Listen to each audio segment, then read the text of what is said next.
მოგზაურდეთ. ნათია ბაქრაძე ძლიერი, დამოუკიდებელი ქალი და დედა. მას ყავს ოჯახი, შვილი, აქვს განათლება და ჰობი ხელოვნება, ხელოვანია. ის სხეულს გრძნობს ხელებით, მასაჟი მისი პროფესია, მისი გზა სხვებს დაეხმაროს, სულს კი ხელოვნებით კვებავს. ნათიას ცხოვრება მუდმივი ძიება, სიძლიერე და არჩევანის თავისუფლებაა. მისთვის არ არსებობს შეზღუდული შესაძლებლობა, მხედველობის უკონლობა ხელს არ უშლის მიზნის მიღწევაში.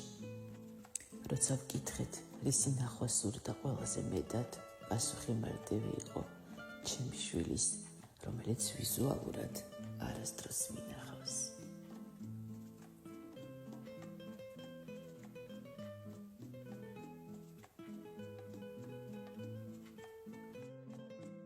დედა ჩემს მუშაობს სამონტყოფოში, საოპერაციოში და სულ ისეთი საბეჭდილება მქონდა, რომ მე მგნებოდი ექიმი, იმიტომ რომ რაღაცა ეს ხალათები, ეს რა ქვია, ჩეფჩიკები თავზე და ეს ფურცლები, მაგრამ ცხოვრება მსხანერად დამეტრიალა რა, რულეტკა. მხედველობის პრობლემა რომ შემექმნა, მე ახლა მანდ უნდა ცოტა სხვანაირი მიდგომა, ხო? არა, სწავლაზე პრობლემა არ არის, სამედიცინო სფეროში უნდა კარგად ხედავდე. ხო და შევიცვალე მიზანი და მე დიპლომატიურზე ჩავაბარე, მაგრამ აი ეს სურვილი რომ მე სამედიცინო მცოდნოდა კარგად დღემდე მაქვს და სხვათა შორის ძალიან კარგად ვერკვევ ბევრ რამეში, ან არ არის აუცილებელი თეორიულად იცოდე, ესა პრაქტიკაში ვიმუშაო იმისათვის რომ თეორია იცოდე ზეპირად. ხო და მაგი დღემდე მომყვება. მაგრამ სამედიცინო სფეროდან რაც გამოვიყენე, თეორია გამოვიყენე, თეორია ვიცი კარგად, ძალიან ბევრი ნაკითხი მაქვს და პრაქტიკაში ვიყენებ მასაჟს. ანუ დავამთავრე, რაც შემეძლო ხა პრაქტიკაში გამომეყენა, სამასაჟო კურსები დავამთავრე და მაგას ვიყენებ დღეს ფიზიკურად და პრაქტიკულად.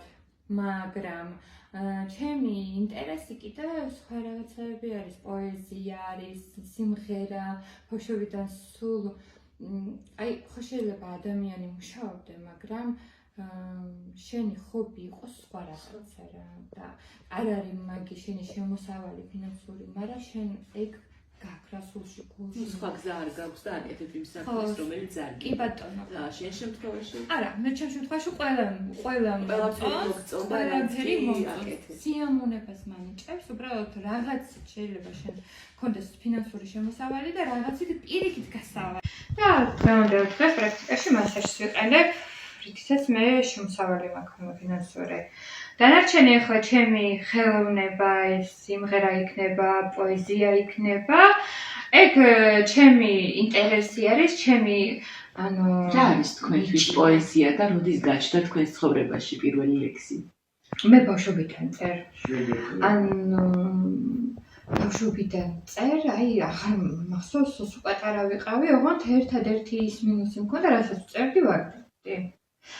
ვიდრე მე არ მოვხვდი ერთ-ერთ საზოგადოებაში, სადაც მე დავიწყე მუშაობა, სხვათა შორის თქვენი კოლეგა ვიყავი, ჟურნალი იყო ესეთი და ეხაც არის განსაკუთრებული და ქართული ელიტა, ეგეთი ჟურნალი არის, 2 წელი და მათ დავიწყე კორესპონდენტად მუშაობა. მათ გავიცანი მე ეს ხალხია, ეს ადამიანები, რომლებიც ამ ხელოვნებით არიან ანუ დაჯილდოებულები პოეზიით, ხელოვანი საზოგადოება პოეზია, დიახ, პირველი რა გინდათ რომ დაინახეთ? პირველი, ჩემი შვილი. ანუ დამაზი ბიჭი მყავს ძალიან. მაგას და მე კიდე ხანდახან ისენი და მოვიწყდეს სულ ყველაფერს და სადმე მარტო კან დავიკარგე. თქვენი შვილი არ გინახავთ არასდროს? არა.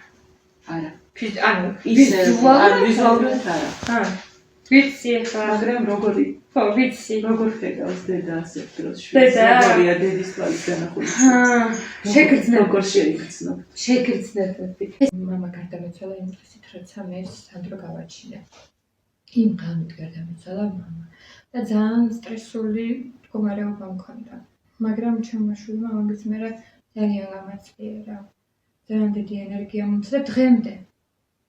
დღემდე მამა დაკარგეთ და შვილი გააჩინეთ. კი. და სხვათა შორის ნარკოზიდან სანამ გამოვიდოდი, ეგ ვნახეს ის, ეგაც კი ვნახეს სიზმარში, რომ მე მამა გარდამეცვალა და დავრეკი კიდევ სახლში და უთხარი მეთქი რა ხდება თქო რა. ნათია ბაქრაძის გზა მართლაც საინტერესოა. მიდის და ერთგულად მიყვება საკუთარ ბილიკებს. მე კი მხოლოდ ის დამრჩენია წარმატება ვუსურვო. სიხარულით დავემშვიდობე და მადლობა ვუთხარი თბილი მიღებისთვის.